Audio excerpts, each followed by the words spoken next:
Uou! E aí, galera, mais um Luz do Mundo Podcast. Cara, que top tá fazendo mais um Luz do Mundo Podcast, mais uma temporada, mais convidados e vamos seguir junto aí. E nós temos o oferecimento do Vilarejo Food Truck. Cara, pega a sua galera, leva lá no Vilarejo Food Truck, lá na Caramuru, procura o Dudu lá e vai dar tudo certo. Pós-culto é no Vilarejo Food Truck. Então, Luz do Mundo Podcast tem o patrocínio do Vilarejo Food Truck, beleza? Então, e também estamos aqui no espaço Nil Dutra, meu irmão. Olha esse espaço. Vem fazer seu podcast. Quer fazer um podcast? Vem aqui, vem fazer aqui, cara. Espaço lindo, lindo. Vem aqui e vem fazer seu podcast, beleza? Hoje também nós temos um patrocínio da Oficina 77 que nos doou essas canecas. Olha que coisa linda, cara. Show de bola, show de bola. Obrigado, galera. Vamos lá. Rapaz do céu. Pedro, tem gente que já deve estar rindo. Porque a galera falou assim, ó, você quer fazer esse podcast só pra falar com o Pedro Leone? Não é, cara. Vamos lá. Pedro Leone, pastor, pai, teólogo, servo de Deus, irmão, músico, cara, tô tentando, eu acho que é isso, né? Tem mais coisa, mas não vou lembrar. Estamos aqui com Pedro Leone. Que isso, cara. Obrigado por você ter aceitado o convite, viu, irmão? Cara, pra mim é um prazer, Pedro, estar aqui com você, te rever, né, nesse novo projeto. Sim. Que eu tenho certeza que é algo que vem para abençoar as nossas vidas, né? Estar aqui no Luz do Mundo Podcast é um prazer pra mim. Obrigado, mano. Glória a Deus. Mano, é assim, gente. Esse cara é o seguinte, conheci o Pedro no movimento Mosaico. Já citei no movimento Mosaico com o Gabriel. Mas, eu te conheci, você estava fazendo um workshop na igreja missionária de louvor. Era, sei que lá, louvor e adoração. Sim. E aí você tava falando lá, e eu falei, mano, esse cara é músico, velho. Falei, legal. Aí depois você falou, os caras falaram, você é músico, os caras falaram que você era batera. Falei, cara, ele não tem cara de batera. Falei, ele não tem cara de batera. E aí, você conversando lá sobre música, eu falei, caraca, meu, o cara entende mesmo. E aí, eu lembro que eu fotografei um momento, e quem falou comigo, mano, de você um pouco, foi o Guilherme Rezende, mano. Fez faculdade de música com você, ele fez até um certo tempo. E aí ele falou, mano, eu fiz faculdade junto com ele e tal. Acho que o Gui não chegou a concluir. Ele não chegou a concluir. Hoje ele é um músico fenomenal, muito bom. Hoje toca Mará e Maraísa, mano. E ele... Na hora que eu falei, eu postei a foto e falou, cara, gente boa demais, cara. Fazia faculdade com a gente lá. Eu falei, nossa, mano. Mano, e aí, como é que foi esse lance? A música veio primeiro, Pedro? A música, eu acho que todos nós crescemos na igreja, a música faz parte da nossa vida, né? Faz, né? Cara, eu terminei escola com 17 anos, aí estudei no CID, em Ribeirão, todo o ensino médio e fundamental e médio. E aí, a verdade é que o meu pai chegou pra mim quando eu tava com 17 anos e falou, cara, e aí, o que você vai fazer da sua vida? E eu, com 17 anos, não tinha ideia nenhuma do que eu queria fazer, e eu tocava bateria na igreja. É isso que eu fazia. Eu tinha feito algumas aulas e tal, tocava. Cara, eu sei que ele pesquisou, meu pai, ele é muito forçado, ele foi, pesquisou, e ele encontrou que tinha uma faculdade de música, licenciatura plena em música popular aqui em Ribeirão, na UNAERP. Sim. E, cara, na época ele tava legal, assim, de grana, e ele foi lá, me matriculou e falou, você vai estudar lá. Sério? Paraquedas na faculdade da ERP. Eu me lembro do primeiro semestre que eu tinha aula de teoria musical com a Erika Andrade. E, cara, eu não sabia o que era uma clave de sol, não sabia o que era uma clave de fá. E o pessoal que tava lá já tinha um bom conhecimento, né? E foi assim, cara, eu entrei lá, fiz os 3 anos, foi um tempo maravilhoso da minha vida. Só que o meu processo de conversão se deu no meio da faculdade. Talvez a gente possa falar um pouco. Sim, não, vamos entrar nessa. Mas foi um tempo maravilhoso. Aprendi muito, foi lá que eu aprendi a ouvir boa música, foi lá que eu aprendi a ouvir jazz, que eu aprendi a ouvir bossa nova, que eu aprendi a ouvir, enfim, música instrumental, que era algo que não era muito comum para mim, né? Eu só ouvia músicas basicamente da igreja. E hoje, apesar de não tocar na igreja, o conhecimento que eu tive da faculdade me dá bastante, assim, repertório, até mesmo para poder direcionar o nosso ministério de música. Quando o pastor entende de música, ajuda muito. Eu percebi o dia que você me chamou pra tocar lá.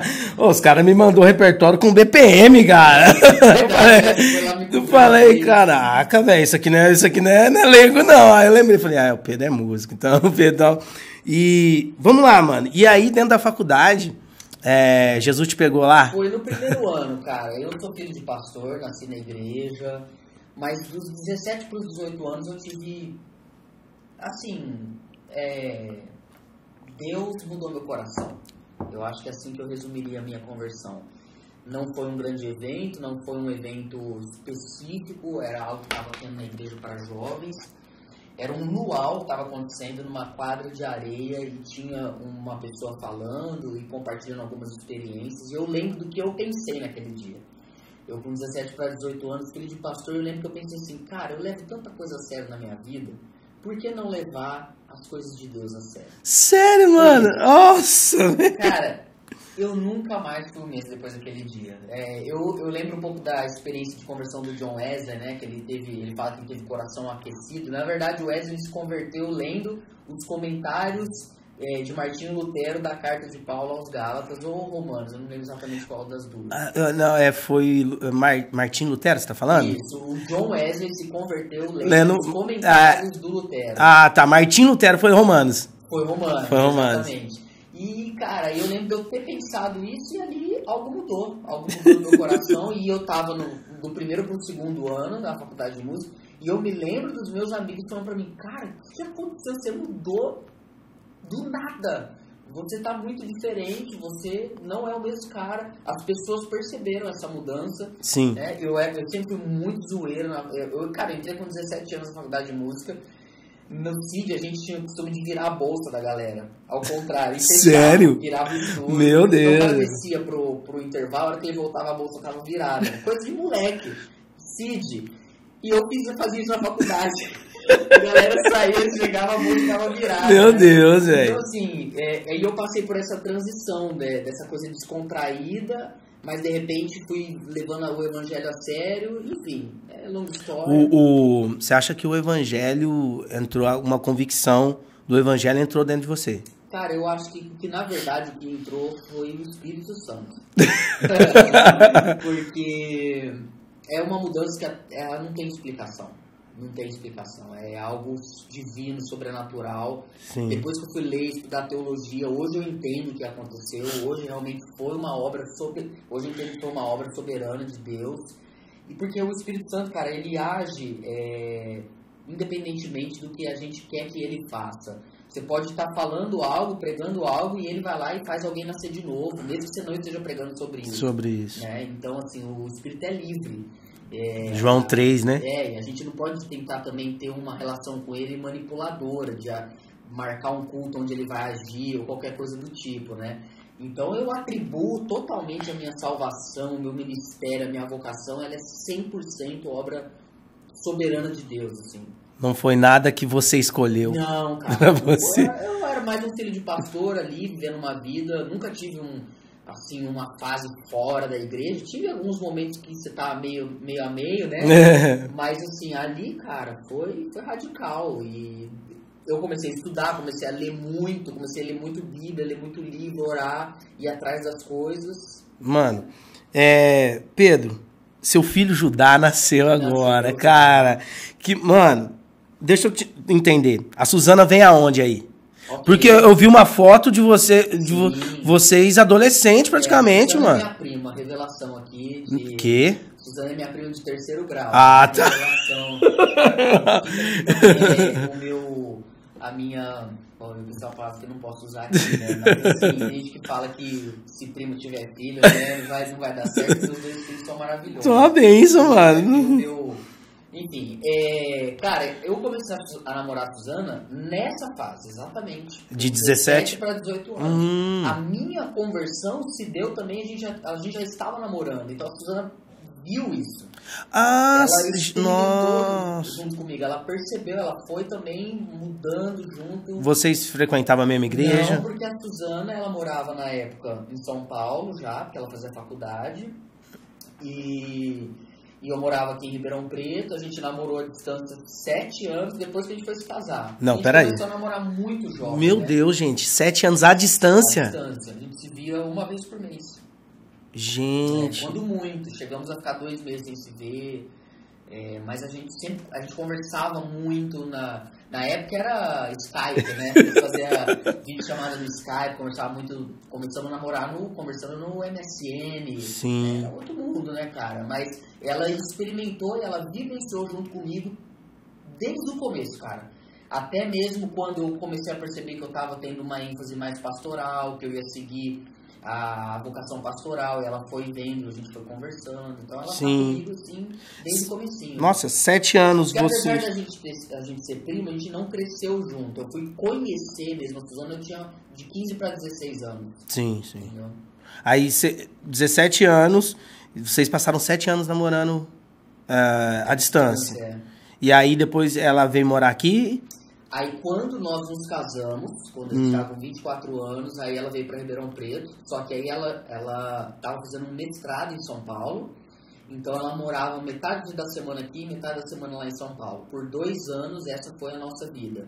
Ela ficava, acho que na época era de segunda a quinta em São Paulo, e aí vinha quinta e ficava até domingo, era alguma coisa assim, metade lá e metade aqui. Olha foi que loucura. Por 1 ano e meio, mais ou menos, aí ela terminou o mestrado e ela veio efetivamente para Ribeirão, arrumou um emprego aqui, começou a trabalhar aqui, e hoje a gente está estabelecido aqui, né? Caraca, cara, a galera tem essa vibe, esse preconceito, preconceito não, né, mano?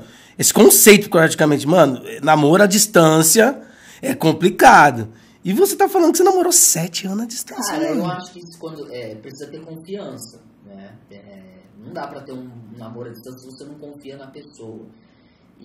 Mas rola, cara, funciona. Pelo menos no mundo que a gente vivia, né? Eu não sei como é hoje eu tô fora, né? Tô fora do mercado. Tô fora do mercado há 7 anos já.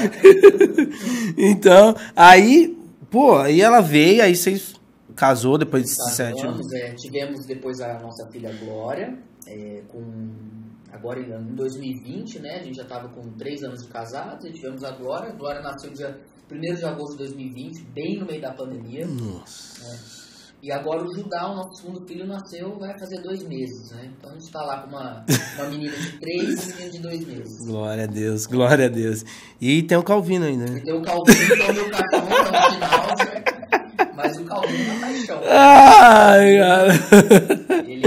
Só que o meu Calvino, ele é meio pentecostal, assim. Cara, você for lá em casa, você vai ver, ele late, ele, assim, não pentecostal late, mas assim, ele gosta do barulho. Ele gosta do barulho, legal. Mano, e aí, Pedro, você tocou no assunto sobre a sua vocação pastoral.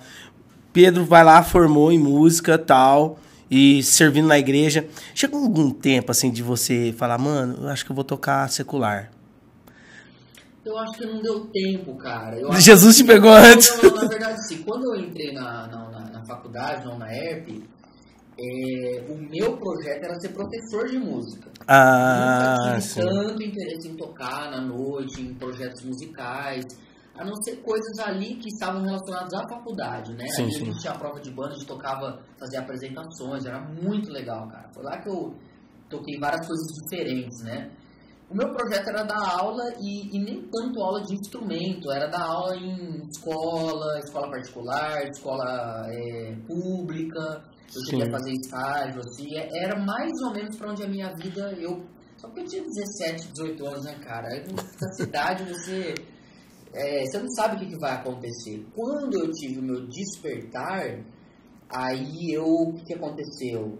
Aí a música foi diminuindo na minha vida, assim, aí eu dei aula um tempo, tudo, mas eu comecei a me interessar mais por livros do que pela baqueta, pelo metrônomo, né, aí foi diminuindo, assim. Foi gradativamente ou teve um dia, assim? Cara, foi gradativo, eu toquei ainda um bom tempo na igreja, mas aí depois eu comecei a pregar, né? Aí eu comecei a liderar, e eu comecei a pastorear, e aí eu pude perceber que, cara, não dá pra eu conciliar as duas coisas, né? Sim. Não dá pra eu tocar, sair da bateria, pegar o microfone e pregar. Embora eu fiz. Você falou pra mim, mano. Eu fiz várias vezes. Mas aí, vagarosamente, eu fui mudando, cara.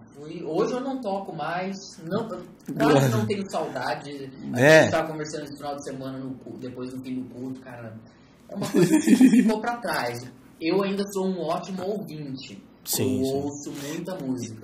E isso não vai parar. Não vai acabar. Pra mim, cara, música, eu gosto de... Pra mim, ouvir música não é... tipo assim, tô conversando com alguém e eu coloco uma música de fundo. Não, eu vou ouvir a música. Nossa!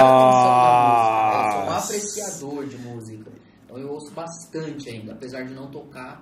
A música tá muito presente no meu dia a dia, com os meus filhos. Eu coloco muita coisa para os meus filhos ouvirem, coisas diferentes, sabe? Gosto bastante.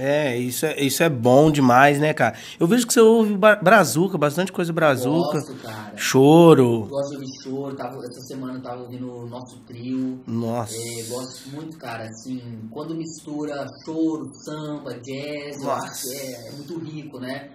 Então gosto de tipo Kiko Freitas, gosto desse estilo, Ney Conceição. Pixinga. Exatamente. Então eu ouço bastante música instrumental. Eu ouço muito jazz norte-americano também, gosto bastante. Gosto de jazz bebop, aquele jazz mais rápido, sabe? Bem isso, não é o Fusion, não, o bebop. O Fusion já é mais funk, né? Isso, exatamente. Ele é mais quebrado, né? O bebop é como se fosse o jazz clássico, só que bem acelerado, assim. Né? Nossa, exatamente. loucura. Eu gosto bastante, cara. Show. Então, hoje a música na minha vida é isso, cara. Fazer críticas ao nosso Ministério de Louvor e ouvir. Cara, coisa boa. Eu fico igual, eu também tô nessa vibe também. A galera do louvor da minha igreja já tá me tirando também, entendeu? Tá me deixando escanteio. Não, mano, fica só pregando. Não, agora você é pastor. Não. Vai me tirando. Me colocam assim quando não tem ninguém pra tocar. Aí, mano, vai lá e tal. E meu pastor também, ele era músico também, é músico também, tocava guitarra. E a gente fica os haters. Nós somos os haters. Às vezes nós ficamos assim, nós sabe que poderia melhorar. A gente sabe, a gente fica... A gente podia fazer uns 10 podcasts só pra falar da igreja hoje, né? Que eu sei que você gosta. Cara, não, mas... Sérias críticas. Não, mas assim, eu vejo que... Até ia postar um negócio hoje, que a gente poderia explorar um pouquinho mais na adoração o nosso ritmo. Claro. A nossa cara brasileira dentro da música. Exporta tudo. Eu vi uma vez você gravando uns stories, eu vi no Face esses seus stories, achei muito legal.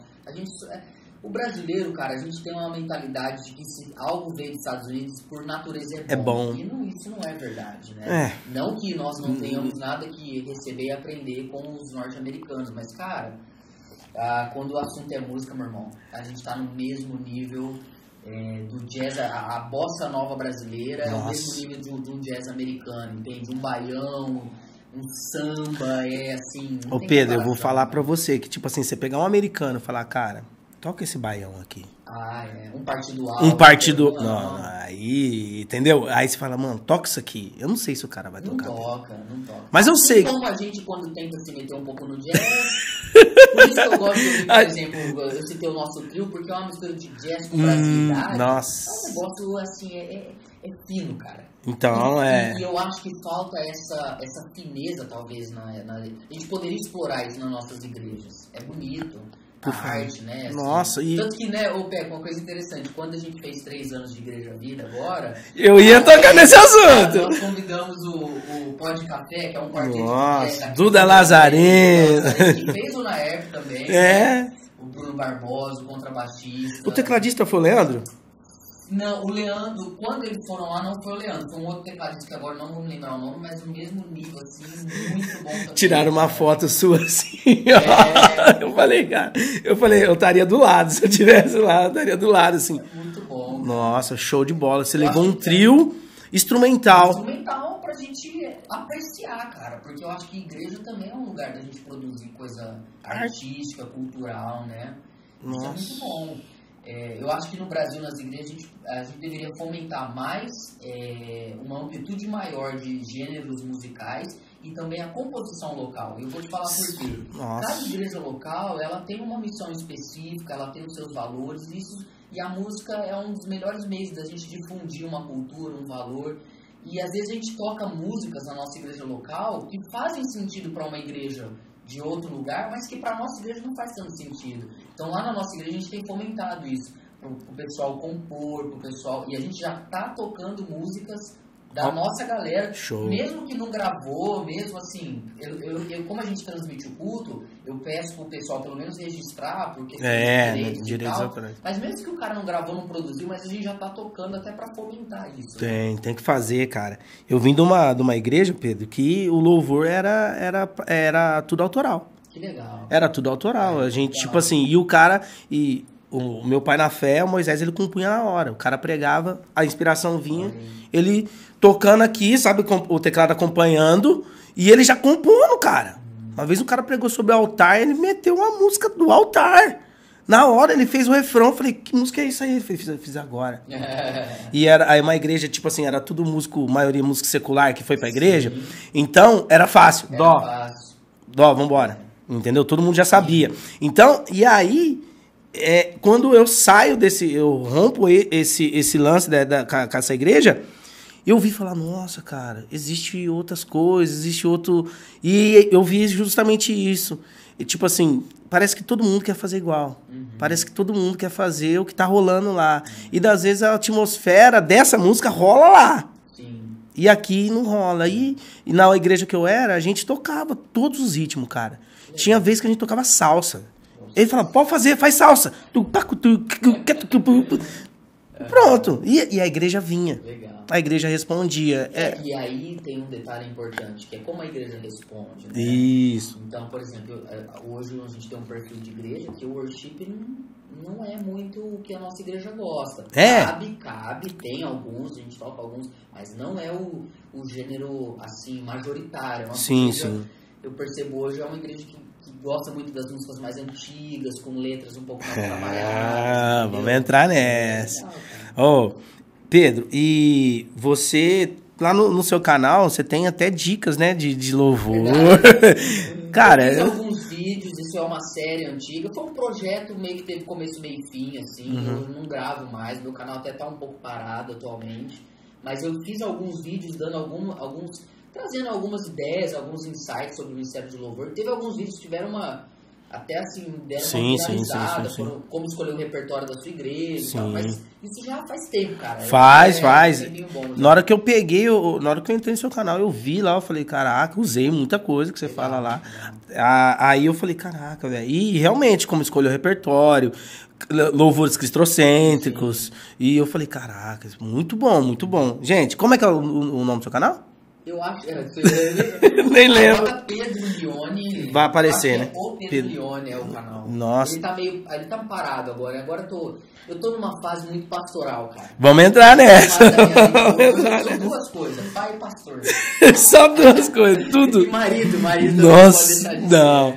Cara, Pedro, aí agora a Igreja Vida. A Igreja Vida nasceu em 2020, na pandemia, né? A gente era de uma denominação, nós nos desligamos dessa denominação e aí a Igreja Vida ela foi uma plantação misturada com uma revitalização, né? A gente vinha de um modelo de igreja que a gente não conseguia mais se desenvolver porque a gente estava dentro de um case que a gente não cabia mais, então a gente precisou sair desse modelo denominacional para a gente poder colocar na prática o chamado que Deus deu para nós, né? E aí a Igreja Vida, cara, ela nasce na pandemia. É muito doido, porque assim... Quanto tempo o seu pai tinha essa igreja já? A gente ficou 13 anos nessa denominação. Sim. De 10 a 14 anos, ficou 13 anos.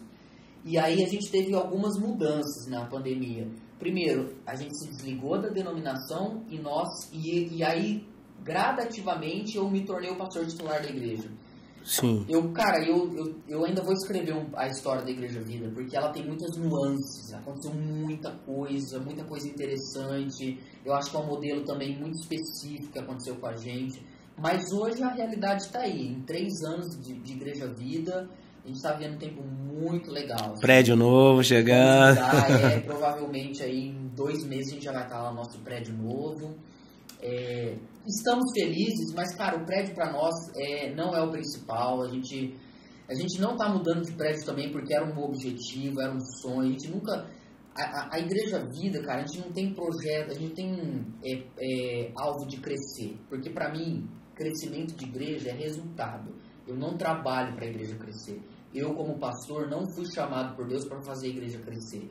O meu chamado foi pastorear, cuidar bem da igreja. E aí, a igreja cresce naturalmente. Paulo ele vai dizer lá em Efésios que o corpo bem ajustado, ele cresce. Então, cara, eu não tenho essa pilha de a igreja precisa crescer, não sei o quê, que a gente está fazendo para a igreja crescer. Crescer é resultado. Então, a gente está indo para um prédio maior por uma questão de necessidade, não é que era um sonho nosso, né? Sim. Agora, lógico, estamos muito felizes, estamos muito gratos a Deus por esse tempo que Ele está preparando para nós. Mas a igreja são as pessoas, né, cara? Não adianta você ter um prédio e não ter gente. E se crescer desajustado também. Exatamente. E, cara, uma vez o Davi Lago, né, você conhece, sim. Um amigo meu, ele falou uma coisa muito interessante pra mim. Ele falou, Pedro, igreja é um organismo vivo, cara. Igreja não é prédio. Então, o prédio, ele tem que estar a serviço da igreja. Se a igreja crescer, muda pra um prédio maior. Cara, a igreja diminuiu, vai pra um prédio menor, tá tudo bem, cara, é sobre isso, você, sabe? Mas a gente tem uma mentalidade muito empresarial quando o assunto é igreja. A gente acha que a gente tem que sempre crescer. E a igreja não é isso, cara.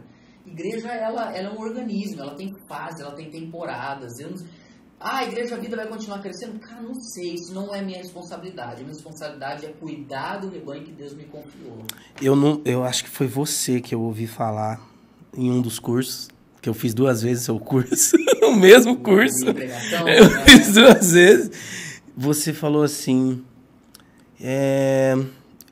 em nenhuma carta de Paulo você vê ele preocupado com o número de membros. Paulo nunca deu um imperativo apostólico falando assim, você tem que fazer a igreja crescer. Ele nunca se preocupou com isso. Pelo contrário, as cartas eram pra gente zelar pela igreja, pela saúde. Cuidado, pela saúde, pela sã doutrina. Mas hoje a gente está mais preocupado em ter um palco legal do que ter um púlpito forte. Né? Então esse é o grande problema. A gente está mais preocupado com a estética, com o estilo, com o que está na moda, do que com a sã doutrina, do que com o evangelho, do que com o crescimento e a maturidade espiritual.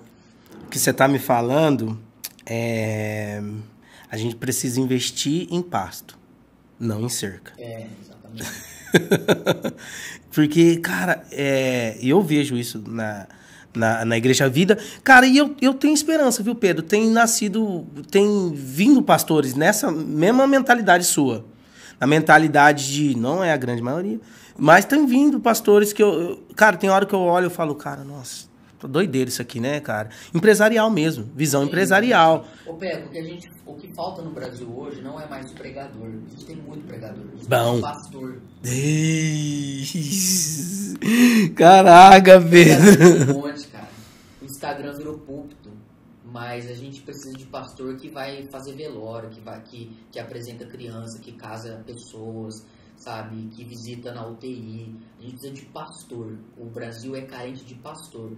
A juventude que está ouvindo a gente, cara, se você é um jovem que tem vontade de pregar, legal. Pregação é uma das partes mais importantes do pastoreio, mas ela não é todo pastoreio.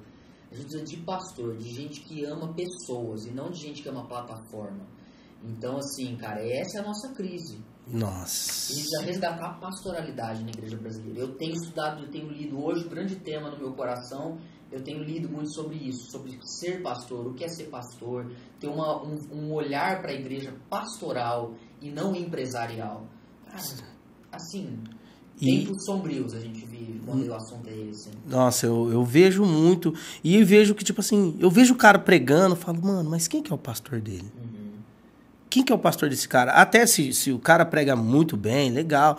Cara, eu fico vendo, cara, mas quem que é o pastor dele? Eu fico procurando. Eu fico vendo esses caras do hype, eu falo, cara, quem que é o pastor desse cara? Quem fala na vida desse cara?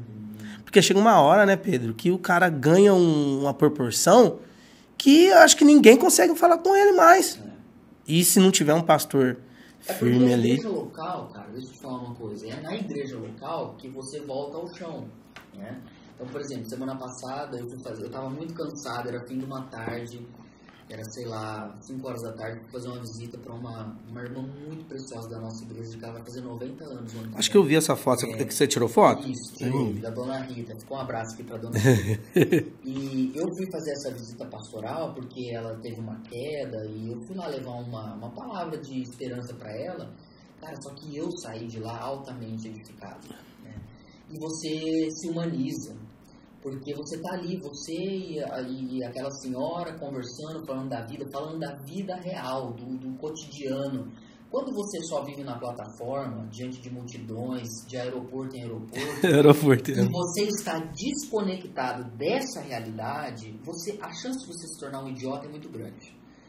Porque você não conhece mais a vida real, você não faz visita em hospital, você não sepulta pessoas, você não apresenta crianças, você não lida com adolescentes que estão viciados em jogos, em homem que está traindo a esposa, está viciado em pornografia. Você precisa estar no chão da igreja.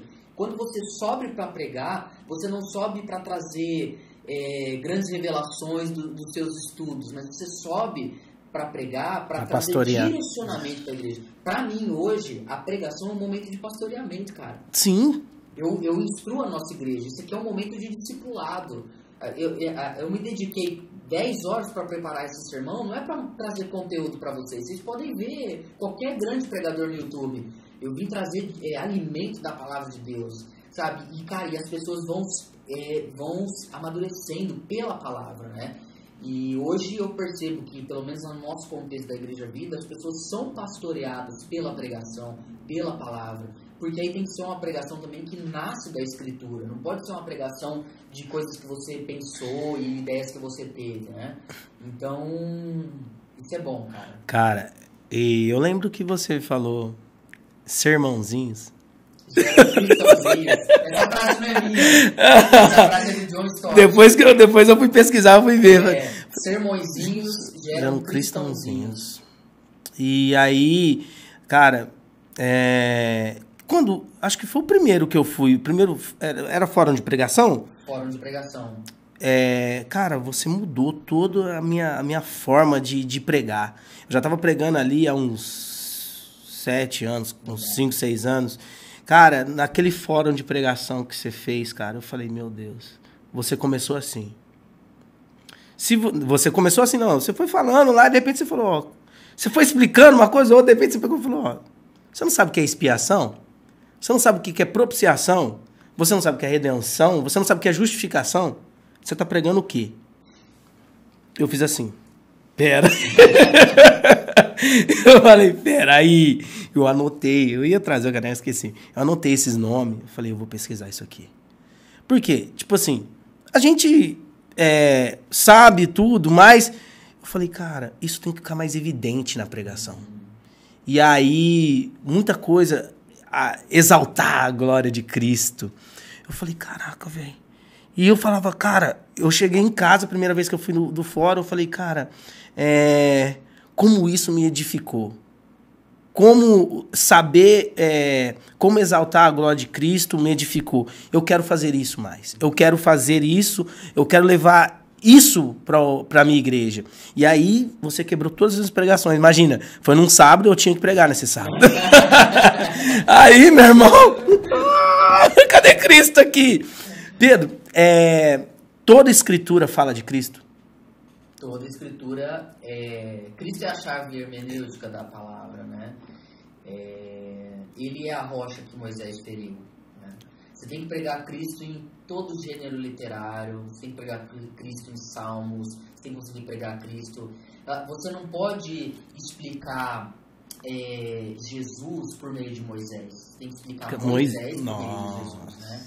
Então, a Bíblia, cara, ela é um livro que existe para nos levar até Jesus. Nós não somos salvos por conhecermos a Bíblia. Nós somos salvos por crermos em Cristo. Mas para crermos em Cristo, nós precisamos da palavra de Deus. Então, a Bíblia, ela é um livro que ela aponta para Jesus. Ele é o tema, ele é a palavra encarnada, né? e vai passar céus e terras e a palavra vai permanecer. E essa palavra não é um livro, essa palavra é o Cristo, né? Então ele é o cumprimento de todas as coisas. Tudo foi criado por meio dele, tudo foi feito por intermédio dele. Sem ele, nada do que existe teria vindo a existir. Então, cara, se você tirar Jesus e não apenas assim... Quando eu falo que é necessário ter Cristo na pregação, eu não quero dizer que a gente tenha que falar dele. Não é suficiente falar dele. Porque você pode pregar um texto e falar de Jesus e não pregar o Evangelho. Então, eu ia entrar nisso. Então, vai, continua. Porque o Evangelho, ele é o Senhor Jesus, né? O Evangelho não é algo fora de Cristo, ele é o Cristo.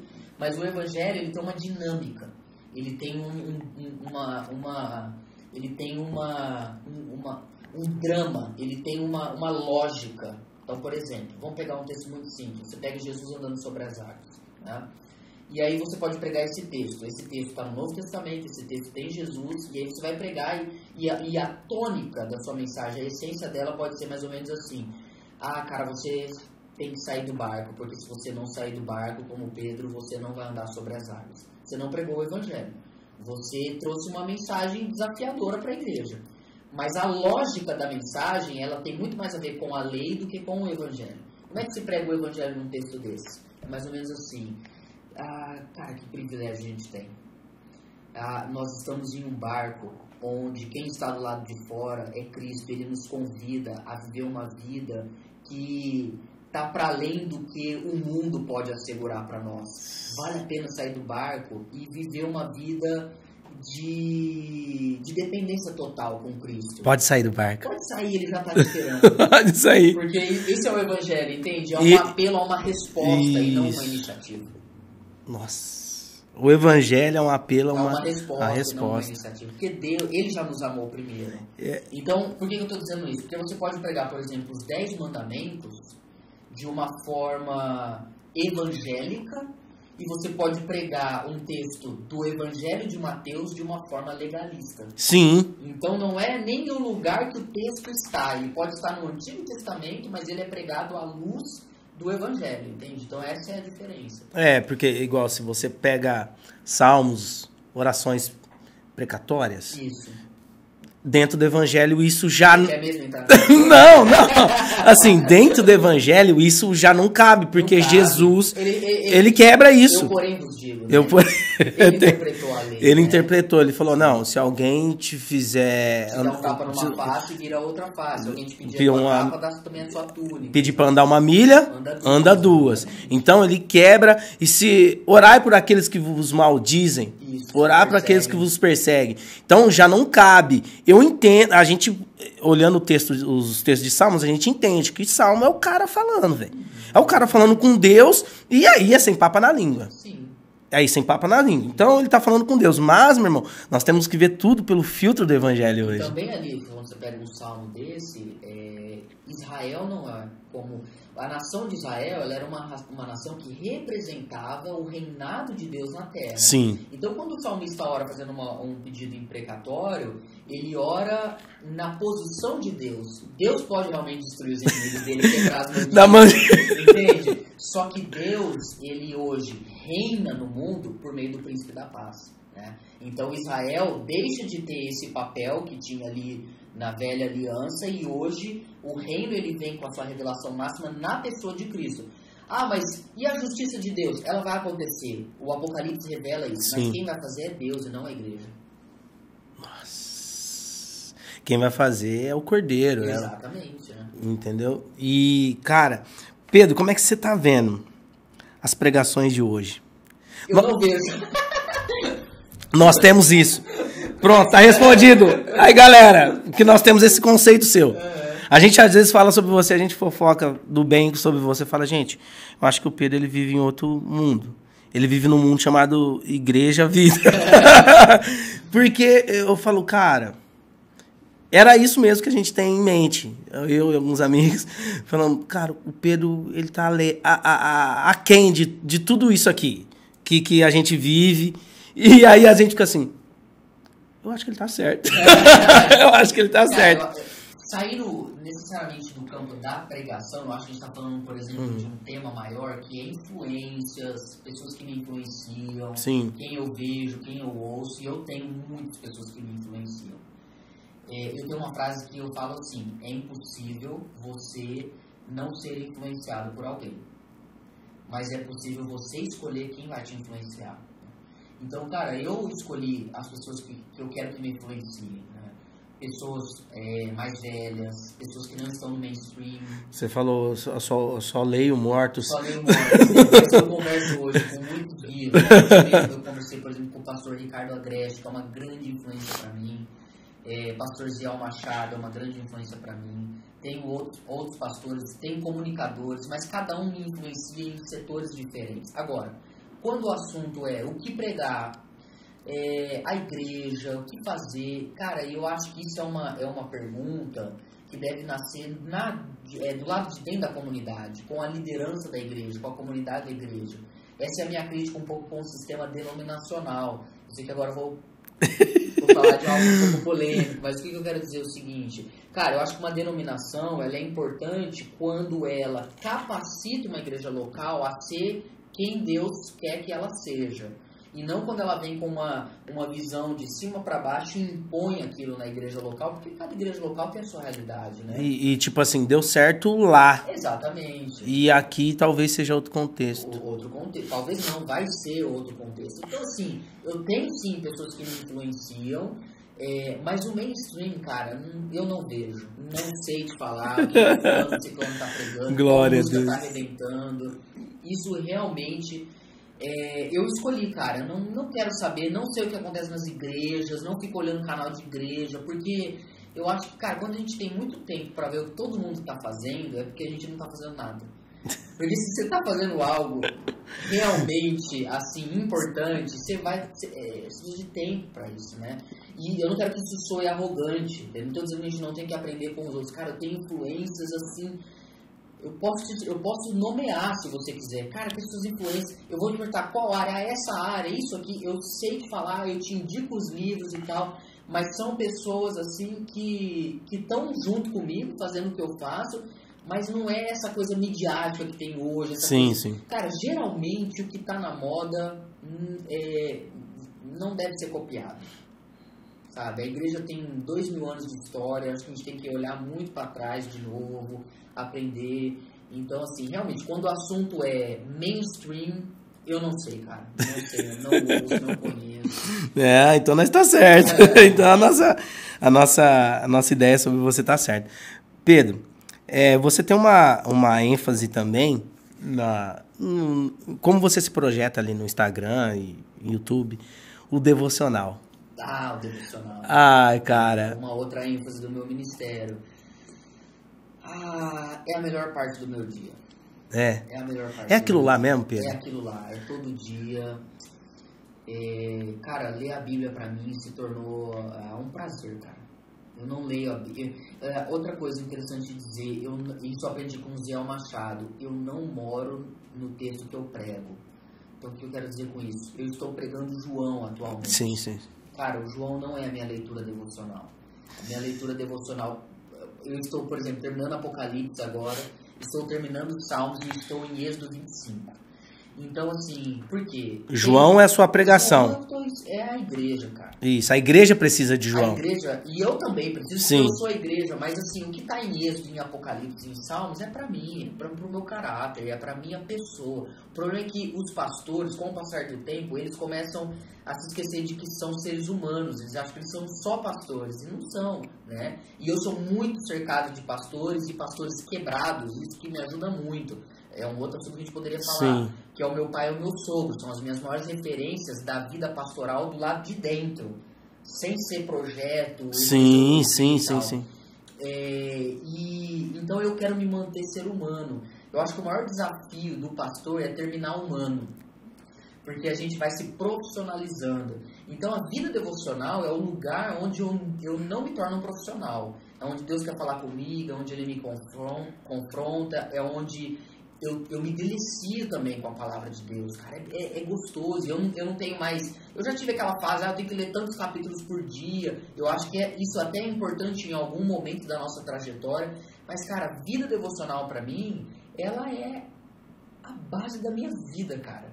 É a base da minha vida não é o meu ministério. Eu não sou cristão porque eu sou pastor porque eu sou cristão.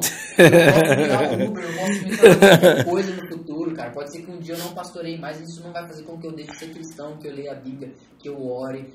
O meu relacionamento com Deus, ele não depende do meu chamado, ele não depende do meu ministério. Então o meu tempo devocional é esse lugar de amizade. Esse lance de, tipo assim, eu só oro porque eu sou pastor.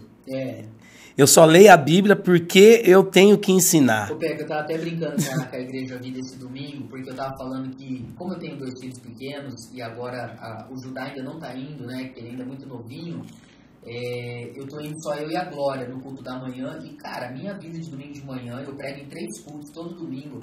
A minha vida é, de domingo de manhã, preparar a Glória, dar banho nela, trocar ela, fazer uma madeira. Cara, não tem espiritualidade nenhuma no meu domingo. Eu falei isso pra igreja, gente, o que eu tenho pra orar, pro minha pregação, eu oro essa semana. Porque domingo... Mas quando eu falei isso, cara, eu parei pra pensar uma coisa. Quando eu comecei a pregar, eu tinha um pouco desse negócio. Nossa, cara, eu preciso orar, que eu vou pregar. Nossa, Pedro, você acabou comigo agora, cara. Você me ajudou demais, mais uma vez. Porque orar pra mim não é algo que, eu vou orar porque eu vou pregar. Cara, orar é parte de quem eu sou. A minha pregação não vai depender do quanto eu orei no domingo, você entende? Mas a minha pregação, ela na verdade, ela é moldada não pela minha oração de domingo, mas pela minha vida de oração todos os dias. Você bagaçou comigo agora. Sabe por quê, cara? Porque eu também tenho isso. Eu não leio a Bíblia de sábado e domingo.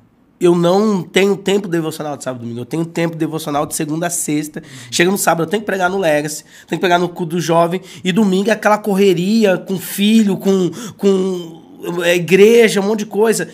E eu oro normal, só que eu não tenho aquele tempo de pegar. E eu vou te falar, isso humaniza a gente. Humaniza. Pregador e pastor, cara, porque agora você sabe como os membros chegam no culto. Eles chegam assim, ninguém chega... flutuando da glória de Deus. Cara, eu tenho buscado, eu acho que todos nós a gente vai tendo ênfase no nosso chamado. Eu tô numa ênfase atualmente, cara. Eu acho que por causa do João, do Evangelho de João, que, cara, pra mim hoje, quanto mais espiritual uma pessoa é, mais humana ela se torna. Eu cansei um pouco desse evangelicalismo de grandeza, de espetacularização. Eu não quero dizer que não há espaço para aquilo que é sobrenatural. Cara, eu estudo milagres, ouço testemunhos maravilhosos. Mas, meu irmão, a vida no dia a dia é ordinária. E se o evangelho não cabe num café da manhã conturbado de criança correndo para lá e para cá, entendeu? E de problemas na empresa, se o evangelho não cabe nisso aí, então em algum momento ele vai se tornar dispensável. Então a gente começou a refletir também uma pregação que é muito direcionada para a realidade concreta da vida das pessoas. Só que se você não habita nesse mundo, você não vai saber pregar para essas pessoas. Por isso que a vida do pastor é um percurso, isso é o John Stott que falava, constante de púlpito e gabinete. É o corredor do púlpito e gabinete, púlpito e gabinete, né? Ou seja, você está ali diante da igreja falando de Deus, mas você também está você está ali falando em nome de Deus, mas quando você está no gabinete, você ouve a dor da pessoa e ora a Deus pela pessoa. Então você faz essa representação, né, dos dois lados. Eu vejo muito isso, porque eu me cobrava, Pedro. Falava, mano, por que você não ora pra pregar? Aí, um dia, o próprio Leandro Vieira me destralou isso. Ele falou, cara, tem dia que... Ele falou justamente isso. Ele falou, tem dia, meu irmão, que eu tô brincando com meu filho ali, eu não lembro de orar, e vem pro púlpito e prego. Você acha que Deus não vai agir? Até porque o poder tá na palavra. E não no pregador. Aí ele falou assim, não, Deus pode agir sim. E aí eu falei, caraca, velho, porque eu falei, cara, minha vida é isso. Minha vida é isso.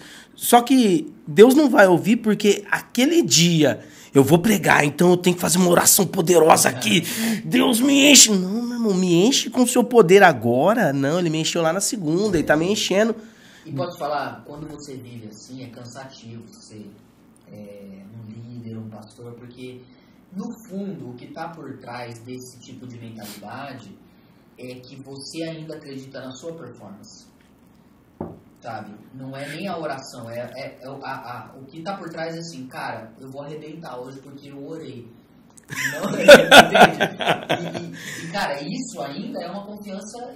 Então, sabe o que a gente precisa voltar a ser pastor quebrado, assim, no sentido de humano, de quebrantado. No inglês eles falam broken heart, coração quebrado. A gente fala quebrantado. Sim. No português, que dá um sentido mais bonito, né? Mas quebrantado é quebrado mesmo. É a mesma coisa, sabe? Sim. E como eu falei pra você, o meu pai, o meu sogro, que são as maiores referências do pastoreio pro lado de dentro, porque o meu sogro é pastor também. Sim. Né? Então, assim, e os dois, cara, já tiveram depressão, tiveram problemas, sabe? Tiveram gente que se levantaram contra eles no bojo da igreja. São homens quebrados, cara, pelo evangelho. Tem muito então aí, cara, então eu olho e falo, e ser pastor, cara? Ser pastor é ser um cara quebrado mesmo, é ser um cara dócil, é ser um cara que na linguagem do Eugene Peterson, né, ele fala que a essência do ministério é a paixão, cara.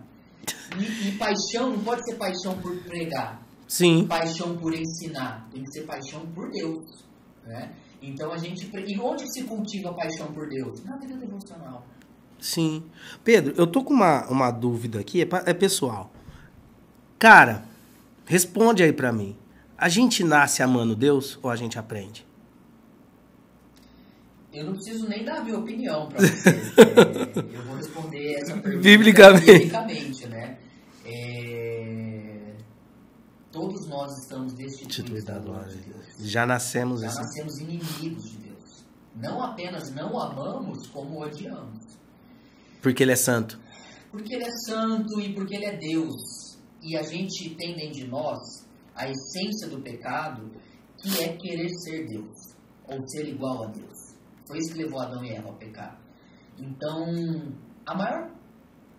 deixa eu começar a frase de novo. Uma boa parte das pessoas que estão hoje dentro das igrejas, eles não estão ali porque eles querem a Deus. Eles estão ali porque eles adoram um Deus que eles criaram no imaginário deles. É um Deus que o serve. É um Deus que serve para eles, não um Deus que eles querem servir. Então, a gente não nasce amando a Deus por causa disso, porque a essência do pecado é rebelião. Então, a gente só pode amar a Deus se em uma iniciativa soberana da parte de Deus, Deus nos faça nascer de novo. Quando o Espírito de Deus vem habitar em nós, aí a gente consegue amar a Deus, ainda que de uma forma imperfeita, de uma forma que tende a melhorar e amadurecer com o passar da vida. Mas, cara, Ele nos amou primeiro. Então, a gente precisa do amor de Deus para conseguir amar Ele, né? Eu tava com essa... Porque eu tava... Deixa eu só costurar e terminar. Por isso que talvez a gente tenha que enfatizar na nossa pregação muito mais o fato de que Deus ama as pessoas do que o dever delas amarem a Ele. Com Deus. Porque Paulo vai dizer lá em Romanos que o amor de Cristo nos constrange. Essa palavra lá no grego, ela significa ele nos deixa encurralado. Eu gosto de falar que a gente se torna cativo de Cristo, porque cativo tem dois significados. Pode ser no sentido afetuoso, poxa, essa pessoa me cativa, mas pode também ser no sentido de aprisionamento. E é isso que Paulo diz, que o amor de Cristo nos deixa encurralado, ele nos constrange. Então a gente tem que pregar que Deus ama as pessoas, que Ele preparou lugar para elas na nova criação, e esse amor vai constrangendo, e aí a gente responde. De novo, isso. O Evangelho é um apelo à resposta e não à iniciativa. E aí a gente consegue amar Ele. E porque Ele nos amou quando ainda estávamos mortos em nossos delitos e pecados. E, cara, eu fiquei com essa porque a gente tá pregando a Bíblia toda. Deus colocou no meu coração, prega, tipo assim, 4 sermão de livro grande, certo, e 2 sermão de livro pequeno, algo assim. E a gente tava em Êxodo, e aí eu lendo, só que eu leio pra mim, Mateus. Entendeu? Eu tô lendo o Êxodo pra pregar, só que pra mim eu tô lendo Mateus, certo? E aí, eu lendo o Êxodo, eu falei assim, pra que a lei? pra que os 10 mandamentos? Aí me veio um insight de, tipo assim, o povo não sabia amar Deus. O povo já tinha esquecido. Esquecido assim, né? 400 anos ali, meu irmão, já foi. Essa geração aqui já nem lembrava quem era Abraão, Isaac, Jacó. Então Deus coloca a lei para que, faça isso. Uma das funções é para que gere esse amor de novo, nasça esse amor. Aí eu falei assim, cara, então a nossa vida, quando a gente se propõe a usar de algumas... o devocional, jejum, oração, é para que nós possamos preparar o nosso coração para amar a Deus. Porque a gente não nasce amando Ele. E a gente faz porque Ele nos amou primeiro, e a gente faz porque, cara, eu quero amar a Deus. Mesmo que talvez eu nunca chegarei na forma plena, mas isso me veio no meu coração. Falou, cara, Deus está ensinando o povo a se relacionar com Ele. E eu acrescentaria um pouco mais que ele também está ensinando o povo a viver em liberdade. Porque a lei, ela veio depois que ele libertou o povo da escravidão. Então, na verdade, a lei é um caminho, é um pavimento. Por exemplo, o 4º mandamento, que é o sábado. Sim. Para pensar, ele teve que ensinar o povo a descansar. Eles eram escravos, cara, eles não tinham dia de descanso. Então, eles tinham uma mentalidade escrava, então eles precisavam de diretrizes, né? O objetivo não era que, ao obedecer os mandamentos, Deus os libertasse. Ele poderia ter aparecido, levantado Moisés e falado assim, eu vou dar 10 mandamentos para vocês, se vocês cumprirem, eu liberto vocês. E às vezes a gente tenta pregar nessa tônica. Nessa tônica, não é? 10 passos para não sei o quê. 10 passos para Deus te amar. Tipo assim. Não adianta. São palavras de liberdade, ensinando o povo a viver em liberdade. O que é a pregação até hoje? Quem salva, quem liberta é o Espírito Santo. O que é a pregação? A pregação é ensinar esse povo a viver essa nova natureza que eles têm, mas eles ainda não estão acostumados. Nossa, é isso, cara. É isso, porque o Deus já fez, tipo assim, libertou. Ele já fez e foi por graça. Isso. E não por mérito. Ele não, igual você falou, ele não chegou e falou, vocês têm que fazer isso pra mim libertar vocês. Não. Ele libertou. E é igual, e hoje trazendo pra graça, ele nos amou. Pronto. Eu gosto de pensar essa dinâmica de lei e graça, tanto no Antigo quanto no Novo Testamento. No Antigo Testamento tinha graça. Tem muita graça. E no Novo Testamento tem graça, mas também tem lei, né? Sim. Então também tem os mandamentos, também tem o Sermão do Monte. São as diretrizes éticas do reino de Deus, né? Jesus. Então esse eixo lei e graça, o Lutero escreveu muito sobre isso, cara, não é nada novo, né? Ele, na verdade, ele permeia a experiência com Deus, né? A graça é sempre a força motriz, é aquilo que nos impulsiona, é a nossa motivação, mas a lei é o caminho que nos ensina a viver a graça na prática, né? E isso. Uma coisa não anula a outra, né? Não. Eu não gosto muito de pensar essa coisa, Antigo Testamento lei, Novo Testamento graça. Eu não faço essa leitura, eu não acho que é assim que funciona. Eu até tava falando pra minha esposa, por que Deus escolheu Abraão? É graça, irmão. É graça.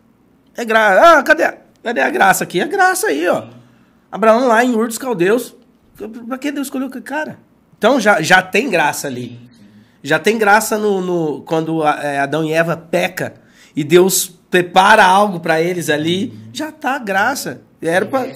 Veste, bota em outro lugar, fala, não, vocês vão sair daqui, vocês vão para outro lugar. Graça. A própria expulsão do Éden significa lugar de prazer, né? Sim. Lugar de delícia. A própria expulsão do Éden foi um ato de graça, porque se eles comem da árvore da vida no estado do pecado, eles viveriam eternamente em pecado. Então, ao expulsá-los, Deus está dando uma segunda chance para eles. Né? Nossa. Graça, cara. Graça. Pedro, mano, estão caminhando pro final. Pedro, vamos lá. Eu quero que, nesse momento, para você dar, vamos lá, dica para devocional. Ok. Cara, leia sessões paralelas. Nunca leia apenas uma parte da Bíblia. Então, seria muito legal você estar lendo um capítulo do Antigo Testamento, um capítulo do Novo Testamento e um capítulo de poesia. Salmos, Provérbios ou Eclesiastes. Por quê? Porque quando você lê 3 sessões paralelas, sempre uma dessas 3 vai falar com você. Eu costumo dizer que tem vezes que a gente lê a Bíblia que é somente informação para a nossa mente. E às vezes a gente lê, aquilo toca o nosso coração, né? Então, lê sempre vale a pena ler 3 capítulos por dia em sessões paralelas. Sim. Uma segunda dica que eu daria, não se preocupe com o que você não entende. Se preocupe com o que você entende. Que isso, Tom? Assim, cara, não entendi isso aqui. Tudo bem, isso aqui você entendeu? Entendi. O que fala? Amar meu inimigo. Então por que você não pratica? Você tem que se preocupar com o que você entende, né? Transforma o momento devocional no seu Éden, no seu lugar de encontro. Não se preocupe com quanto tempo você vai orar, quanto tempo você vai ler a Bíblia. Apenas faça isso, né? Tenha um caderno legal, tá? De preferência um caderno bonito, estiloso. E conforme você estiver lendo essas 3 sessões, quando um versículo chamar a sua atenção, você para e escreve ele nesse caderno e faz um comentário de uma página. Pode ser um caderno grande, pode ser um caderno pequeno, até encoraja a ser um caderno pequeno. Escreve ali um comentário, faz uma oração escrita no final. Coloca uma data e põe um título nessa devocional. E vai fazendo isso todo dia. Sem você perceber, você está construindo um legado. É igual quando você já viu aquela cena, a pessoa andando na praia, você olha pra trás, tem um monte de pegada. Sim, sim, sim. Quando você faz isso, você olha pra trás e você vê todas essas devocionais que você escreveu, você tem a sensação de que você tem uma peregrinação espiritual. Você tá vindo de um lugar, sabe? Nossa. Isso é muito encorajador. Você fala, olha quanto eu tenho avançado, eu estou andando, né? E depois guarda esses cadernos devocionais dos seus filhos, né? Vira um legado. E fica bonito, fica até show também. Depois você pega, no outro ano, você pega um outro caderno, você lê e fala, caraca, cara, eu passei por isso. Nossa, essa época que eu tava passando isso e tal, eu tava passando aquilo. Eu tenho isso, mas é bloco de nota. Naquela Bíblia online, sim, eu faço a anotação ali. Uhum. E aí eu troquei de celular e passou todos os meus devocionais pra lá. Eu falei, caraca, glória a Deus. Eu não tenho esse hábito ainda de caderno, de escrever. Cara, eu vou te encorajar e eu vou te falar por quê. Primeiro, é comprovado cientificamente que o que a gente escreve, a gente memoriza melhor. Toda vez que eu pego um versículo e eu isolo, só o fato de eu escrever o versículo, eu já visualizo coisas que eu não tinha visto na leitura. Nossa. Entanto que toda vez que eu vou pregar, eu escrevo o texto inteiro à mão, até hoje. Depois eu jogo fora. Você postou lá 5 folhas, irmão. Um sermão. Me ajuda, Pedro. Então, cara, eu gosto de escrever e assim, a chance de você perder esse conteúdo na nuvem é maior. Eu acho que o material físico, ele é decorativo, ele é mais inspiracional. Então, eu acho que o efeito psíquico é mais profundo. Mais profundo, gente, né? Não, eu tenho alguns cadernos de pregação também que eu anotava. E eu vejo, até hoje, cara, olha que lindo, cara. Olha como é que minha mente mudou daqui pra cá e tal. Show de bola. Vamos lá, Pedro. Dica agora, Pedro, pra Ministério de Louvor, de igreja. Você lembra não, né? Você vive isso também na igreja, né? Ai, cara. Acho que você fez uma série de mensagens lá, né? Eu me preocuparia bastante com as letras. Primeira coisa? Primeira coisa. Não só se elas têm ou não a fundamentação bíblica, mas se elas se elas comunicam algo. Esse é o nosso legado de protestante, porque quando Lutero, ele, teve a reforma protestante, uma das coisas que ele fez foi pegar melodias de músicas folclóricas e populares na Alemanha e colocar letras cristãs.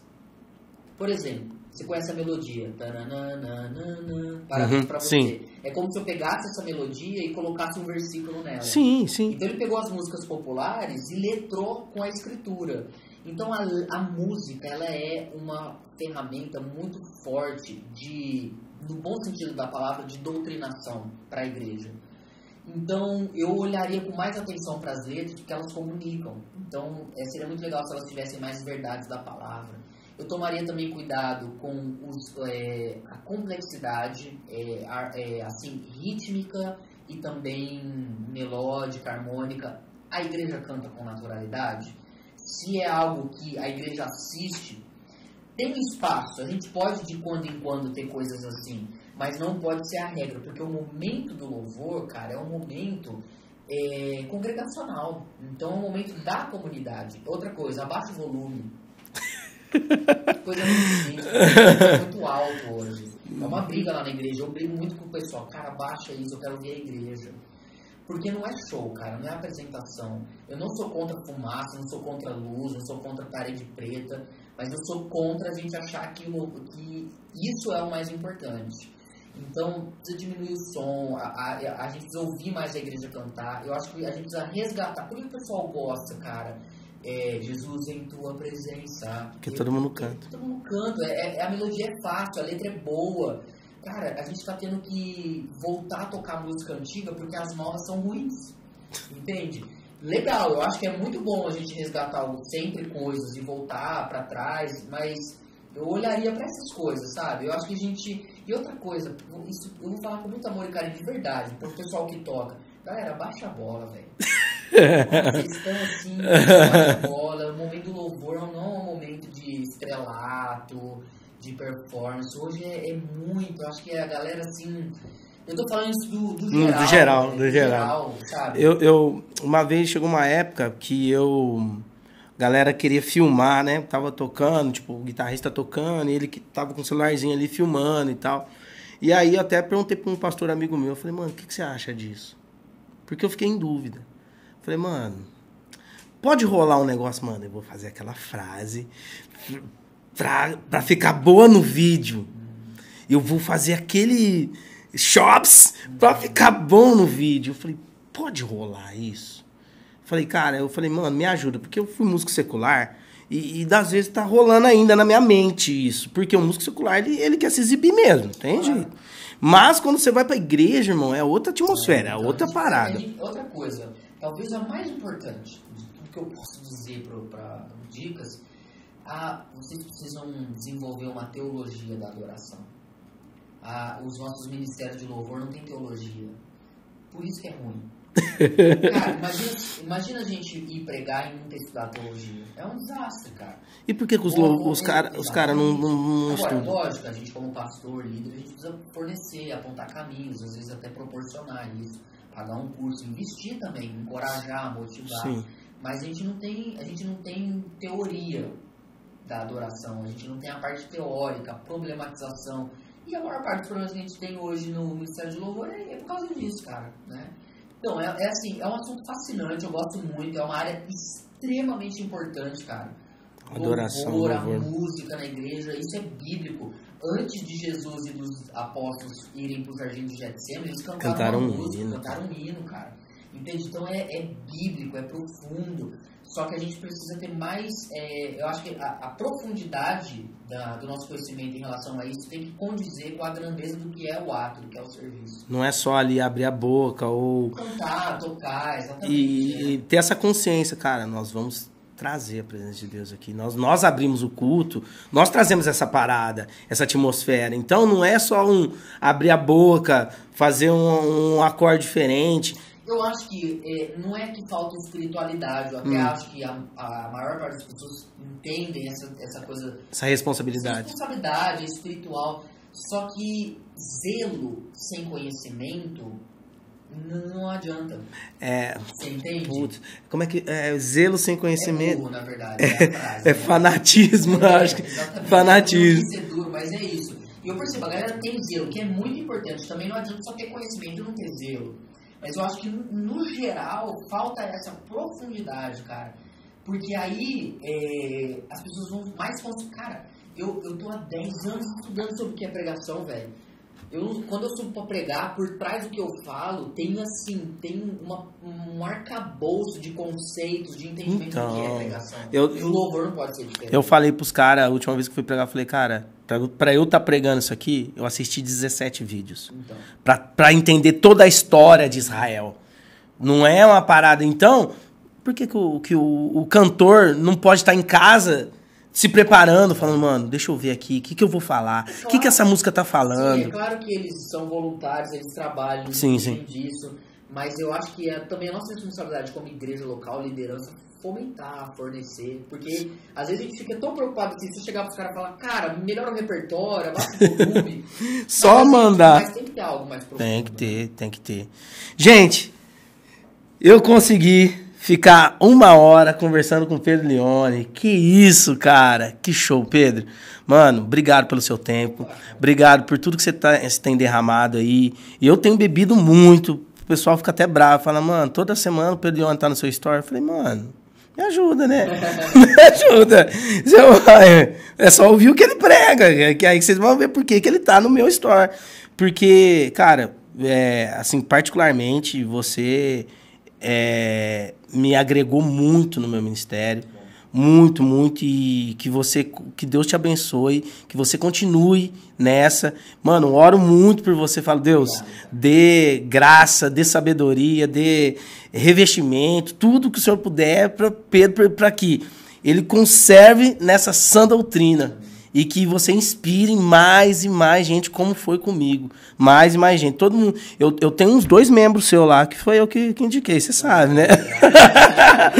Sabe? Então, porque eu falei, cara, os caras, ai, mano, preciso de uma igreja e tal. Eu tava naquela transição minha, eu falei, cara, vai pra essa igreja.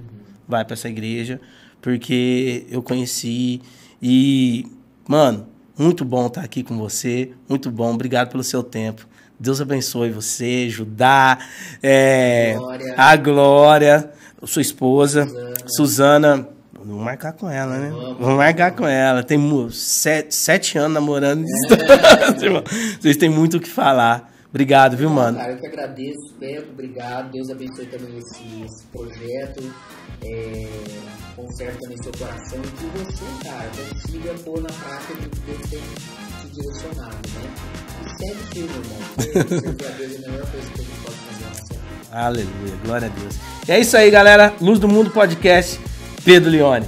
Tamo junto.